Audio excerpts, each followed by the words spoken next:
नमस्कार आप सभी लोगों को। मैं प्रमोद कौशल आप सभी का वेलकम करता हूं। हार्दिक अभिनंदन है हमारे इस YouTube प्लेटफॉर्म सर्वोदय इंस्टीट्यूट पर। और 15 अगस्त की बहुत सारी शुभकामनाएं, बधाइयां हैं आप सभी को, क्योंकि आजादी ऐसे नहीं मिलती, जब भी मिलती है तो कुछ त्याग करने के बाद मिलती है ना। चलिए देखते हैं, बहुत बढ़िया टॉपिक। और सबसे बड़ी बात है कि लेटेस्ट अपडेशन भी हुआ है। बात करते हैं रामसर वेटलैंड या रामसर वेटलैंड इकोसिस्टम की, राइट। तो दोनों इंग्लिश कोशिश करते हैं दोनों भाषाओं में रहे, जहां कोई टफ वर्ड है उसको हिंदी इंग्लिश दोनों में करेंगे, समझाएंगे भी आराम से आपको। और बहुत कम समय देंगे, हम नहीं चाहते कि समय ज्यादा विद्यार्थियों का बर्बाद हो। जो चीज 1 घंटे में होनी चाहिए वो 1 घंटे के बजाय उसको आधा घंटे में करो, 15 मिनट में, जिससे कम टाइम में विद्यार्थी मतलब चीजों को देख भी। सबसे बड़ी खास बात, टाइम हमको क्यों लगता है, रीजन है बहुत ज्यादा चीजों को अपडेट करने का प्रयास करते हैं या उनको पूरे फॉर्म में लाने की कोशिश करते हैं। किसी ने 10 पॉइंट पढ़ाए, एक गलती कर दी तो वो आपके लिए बड़ी प्रॉब्लम खड़ी कर देगा ना। चलिए बात करते हैं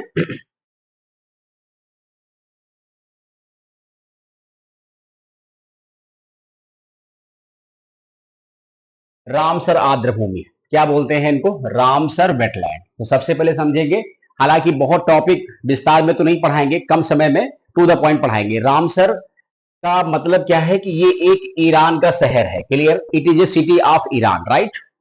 जो कैस्पियन सागर के निकट स्थित है, यानी ईरान भी एक ऐसा देश है जो कैस्पियन सागर की सीमा को स्पर्श करता है। तो उसी के निकट एक सिटी है जहां पर 2 फरवरी 1971 को एक बैठक का आयोजन किया गया था यूनेस्को के द्वारा। जो दलदली भूमि है या जो नमी वाले क्षेत्र है जहां पर बहुत सारे पक्षियों का प्रवास केंद्र हो, उनको ही आर्द्र भूमि के तौर पर रखा जाता है या देखा जाता है, फिर उनका संरक्षण भी किया जाता है। अब बात करते हैं कि एक क्वेश्चन और है कि 25 इस दिन क्या बनाते हैं, इस दिन बनाते हैं world wetland day. World wetland world wetland day, इस दिन क्या बोलेंगे, विश्व आर्द्र भूमि दिवस, राइट। हो गया पॉइंट। फिर क्या है, इसका थीम क्या है, देखिए थीम को लेकर के आपको अलर्ट कर देते हैं। थीम की इंपॉर्टेंस सिर्फ 1 ईयर के लिए होती है, वो भी जब आती है तब 2 4 6 महीने। उसके बाद जहां अगस्त सितंबर स्टार्ट हुआ फिर कोई थीम का मतलब नहीं है। तो थीम इतनी इंपॉर्टेंट नहीं है, पढ़ जरूर लीजिए, बट इंपॉर्टेंट तभी जब लेटेस्ट में आई। जैसे वेटलैंड्स एंड ह्यूमन वेलबींग, ये उसका क्या है, थीम है, वेटलैंड्स एंड ह्यूमन वेलबींग। क्योंकि वेटलैंड है तो ह्यूमन का भी कहीं ना कहीं एक अच्छा कल्याण है, क्योंकि मानव पशु पक्षी जीव सब आपस में एक दूसरे से क्या अटैच है। आप सोचिए, प्राचीन काल में भी आदमी क्या करता था, पशुपालन करता था। तो पशु जो है हमारे कहीं ना कहीं हमको व्यापार में भी सहायता करते हैं, खाने पीने की चीजों में भी हेल्प करते हैं, ठीक। इसके बाद पॉइंट क्या आता है, और सबसे बढ़िया बात है, जो इस टॉपिक को पढ़ाने का पॉइंट हमारा मोटो है, वो ये है कि अभी हाल ही में क्या हुआ है कि रामसर साइट की संख्या में चेंजेस आए। रामसर साइट की संख्या में चेंजेस आए, वो चेंजेस क्या आए हैं कि भारत में कुल रामसर साइट कितने हो गए, 85। यानी अभी तक जो हमने आपको पढ़ाया उसकी संख्या थी 85, सॉरी अभी तक संख्या थी 82, अब संख्या कितनी 85 हो गई। तो एक पॉइंट ये ध्यान रखेंगे कि number of total Ramsar sites in India, right. इसके बाद बात यह है इनमें से सबसे ज्यादा तमिलनाडु में कितने हैं, 18। ध्यान रखेंगे, संख्या लगातार बढ़ती जा रही, तमिलनाडु नंबर 1 पे अपने आप को मेंटेन किए हुए है, ठीक है। अभी 16 थी, 16 से बढ़ के 18 हो गई है, भविष्य में 18 से और ऊपर जा सकती है, क्योंकि आज अपडेशन है तो मैं आज ही पढ़ा रहा हूं इसको, ठीक है। और नंबर 2 जो पोजीशन है, नंबर 2 जो रैंक है वो उत्तर प्रदेश की है, यहां से 10 है। और चूंकि जो विद्यार्थी हमारे पुलिस के एग्जाम देने वाले हैं या खंड शिक्षा अधिकारी या आरओ या यूपी पीसीएस जो भी एग्जाम देने वाले हैं, उन सबके लिए मैं यूपी के सारे रामसर साइट अभी पढ़ा दूंगा आपके सामने। वैश्विक स्तर पर अगर बात करें तो भारत की पोजीशन नंबर 3 पे है। अगर हम वर्ल्ड लेवल की बात करते हैं तो वर्ल्ड लेवल पे क्या है कि जो इंडिया है वो नंबर 3 पे है। मतलब कहने का क्या है, सबसे ज्यादा रामसर साइट कहां है, यूके। यूके मतलब यूनाइटेड किंगडम। क्या संख्या है, 175। हो सकता है संख्या आपसे ना पूछे, को करंट का डेटा है, अपडेट भी हो सकता है, बदल भी सकता है। नंबर 2 स्थान पर कौन आता है, मैक्सिको 144। वैसे अभी कुछ समय पहले India and China both same number 3, दोनों में 82। बट इंडिया ने अभी फिर से 82 से जंप करके 85 पहुंचा दिया। तो अब इंडिया क्या है, नंबर 3 पे है, चाइना चला गया नंबर 4 पे। बात करते हैं भारत के 2 बर्ड सेंचुरी और एक जलाशय को मिला रामसर साइट का टैग या रामसर साइट का दर्जा। कब की बात है? 14 अगस्त 2024, ठीक, जस्ट कल 14 अगस्त 2024 की बात कर रहे हैं ना। क्लियर है पॉइंट? अब इसमें पढ़ लेंगे कौन किस राज्य से शामिल हुआ। ठीक है, तो क्या हुआ है देखिए, भारत के 2 बर्ड सेंचुरी और एक जलाशय मिलाकर रामसर साइट का टैग दिया गया है। ठीक है, ये बात कब की है? 14 अगस्त 2024। भारत के 3 वेटलैंड को अंतरराष्ट्रीय रामसर साइट की सूची में शामिल किया गया है। इस तरह से पूरे देश में वेटलैंड इकोसिस्टम वाले स्थलों की संख्या कितनी हो गई है? 85 हो गई। क्लियर हो गया पॉइंट? अब 3 शामिल हुए तो 82 थे, तो 82 संख्या पर कितनी हो गई? 85 हो गई। रामसर साइटों की सूची में तमिलनाडु के नंजरायण, क्या नाम लिखा है? नंजरायण बर्ड सेंचुरी, ध्यान रखेंगे, नंजरायण बर्ड सेंचुरी। और है काजू वैली बर्ड सेंचुरी, काजू नहीं है, काजू, काजू वैली बर्ड सेंचुरी। और मध्य प्रदेश के तवा जलाशय को शामिल किया। क्लियर हो गया? मतलब कहने का जो संख्या 82 थी वो 3 बढ़ के 85 हो गई। इसमें तमिलनाडु से कितने हैं? तमिलनाडु से 2, एमपी से 1। क्लियर है पॉइंट आप सभी लोगों को? No doubt. अब इसके बाद देखते हैं पॉइंट यहां पर,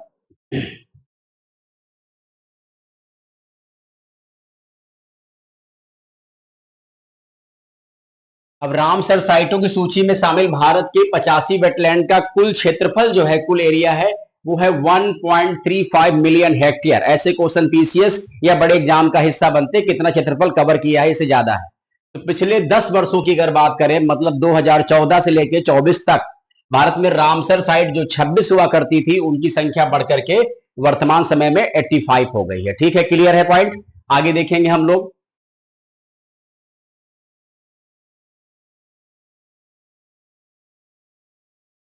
बात करते हैं थोड़ा डेटा ओल्ड की, बात करते हैं 5 जून 2024। जो विद्यार्थी नहीं पढ़े होंगे या जिनके पास अपडेट नहीं होगा, भाई 75 थे, 75 से 80 हुए, 80 से 82, 82 से 85, उनको भी चीजें अपडेट हो जाएंगी, रिकॉल हो जाएगा।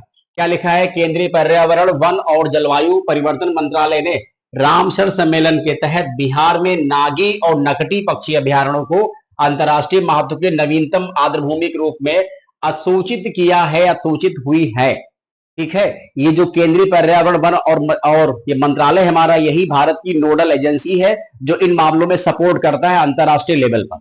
और इसके जो मंत्री, इनका नाम है भूपेंद्र सिंह यादव। ठीक है, अब बात करते हैं, ये दोनों मानव स्थल निर्मित, एक होते हैं आर्टिफिशियल, एक होते हैं नेचुरल। तो ये आर्टिफिशियल में आते हैं और बिहार के जमुई जिले के झाझा वन क्षेत्र में स्थित हैं। ये भी ध्यान रखेंगे, जो बच्चे बिहार का पेपर देते हैं या बिहार की प्रिपरेशन करते हैं, उनके लिए बहुत ज्यादा इंपॉर्टेंट रहेगा। क्या लिखा है? कबरताल या कंवरताल? कंवरताल, क्या बोलेंगे इसको? यानी कबरताल या कंवरताल आर्द्रभूमि बेगूसराय बिहार की पहली वेटलैंड रामसर सम्मेलन के तहत बिहार में 3 आर्द्रभूमि स्थल हो गए हैं। मतलब कहने का, एक हो गया नागी, दूसरा हो गया नकटी, तीसरा हो गया कबरताल। तो नागी की अगर बात करें तो नागी 81 नंबर पे है, नकटी 82 नंबर पे। क्लियर? और ये कब मिला था स्टेटस? 5 जून 2024 को। तो बिहार की सबसे पहली कौन है? कबरताल आर्द्रभूमि। ठीक है, ये बिहार की पहली वेटलैंड है और बेगूसराय डिस्ट्रिक्ट से इसका संबंध है। अब बात करते हैं ना, तो ये आर्द्रभूमि संख्या कितनी हो गई थी? यानी 80 से बढ़कर 82 हो गई थी। लेकिन ये बात हम कर रहे हैं 5 जून 2024 की, यानी पिछला डेटा भी आपको हम रिकॉल करा रहे हैं। अब देखते हैं अगली बात को। अब बात करते हैं यूपी की 10 रामसर साइट, और इनको हम लोग क्रम से पढ़ लेंगे। ठीक, जिस जिन वर्षों में आई है उनके सामने वर्ष भी मेंशन है, कोई खास बात है तो वो भी हमने यहां पर लिख दी है। तो अभी यूपी में कोई रामसर साइट बढ़ी नहीं है, वैसे उम्मीद थी बढ़ने की, पटना पक्षी विहार जी है ना, और सौत झील, ये सब बढ़ने की उम्मीद थी, बट अभी कुछ ऐसा हुआ नहीं। 10 की 10 ही है।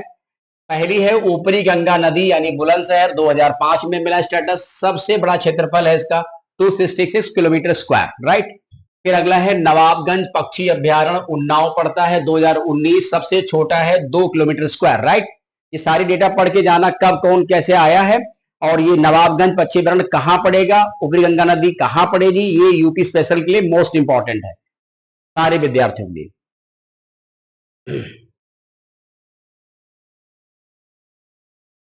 इसके बाद क्या है, सरसई नावर झील इटावा, सरसई नावर झील इटावा 2019, सांडी पक्षी अभ्यारण्य हरदोई 2019, 19 में बहुत सारे शामिल हुए हैं, देखिए कितने सारे शामिल हुए हैं। समसपुर पक्षी अभ्यारण्य रायबरेली, मोस्ट इंपॉर्टेंट है पीसीएस आरओ के लिए, एक क्वेश्चन हमेशा आता है। पार्वती अर्गा, ये पीसीएस का ही क्वेश्चन है, गोंडा 2019। समन पक्षी अभ्यारण्य मैनपुरी 2019। सूर सरोवर, ठीक है, आगरा 2020। सूर सरोवर का एक और नाम है, इसको कीठम झील कहा जाता है। क्या बोलते हैं इसको, तो कहते हैं कीठम झील, ठीक। फिर है हैदरपुर आर्द्र भूमि, ये बिजनौर में है, बिजनौर और मुजफ्फरनगर दोनों को टच करती है, ठीक है। ये कब शामिल हुई, 9 दिसंबर 2021 को। बखीरा वन्य जीव अभ्यारण्य संत कबीर नगर, ठीक है, संत कबीर नगर 2 फरवरी 2022। इसका मतलब ये मान के चलिए कि तकरीबन 2.5 ईयर्स हो रहे हैं, अभी तक उत्तर प्रदेश से किसी को रामसर साइट का स्टेटस नहीं मिला। प्रोसेस में है, प्रक्रिया में है, मिलेंगे 2-4 एक साथ मिल सकती, लेकिन अभी तक का जो डेटा था वो मैंने आप सबको प्रोवाइड कर दिया। जो विद्यार्थी फर्स्ट टाइम इस वीडियो को देखते हैं, सुनते हैं, वो जरूर एक बार चैनल से जुड़े, दूसरों को भी शेयर करें, और जो हमारे विद्यार्थी जो इस प्लेटफॉर्म से जुड़े हुए हैं वो कम से कम एटलीस्ट उनको वीडियो कैसा लगा एक बार जरूर कमेंट करें और लाइक शेयर भी कर दिया करें, बस इतनी सी बात है, ठीक है। चलिए फिर इस सेशन को यही कंप्लीट करते हैं। बताना आप लोग कैसा लगा, हम सोचते हैं कम समय में चीजें दें जो आपके लिए अच्छी हो। थैंक यू सो मच, बहुत बहुत धन्यवाद आप सभी को।